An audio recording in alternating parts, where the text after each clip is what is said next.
Una serata da incubo, impossibile dimenticare i momenti drammatici della rapina avvenuta domenica sera. L'imprenditrice che gestisce il negozio Tubi a Paese è ancora sotto shock.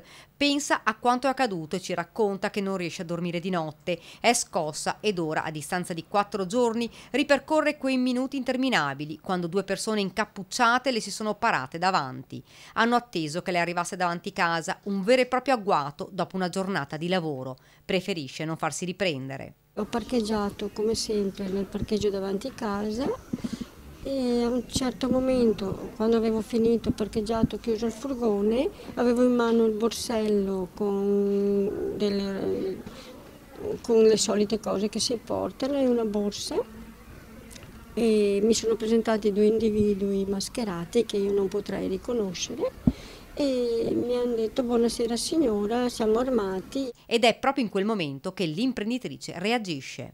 Non ho neanche forse capito bene e ho reagito. Cosa ha fatto? Penso che le ho dato 2 o 3 ombrellate, però non sono sicura perché al momento ho reagito così, forse dalla rabbia, non lo so.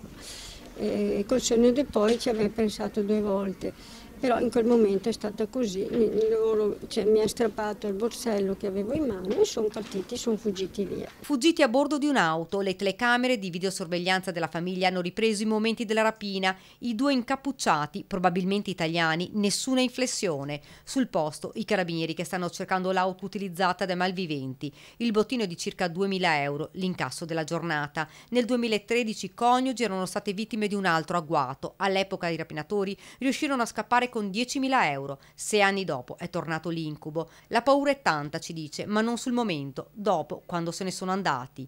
Ora l'imprenditrice valuterà quali precauzioni adottare. Sul fronte delle indagini ancora nessuna traccia dei malviventi.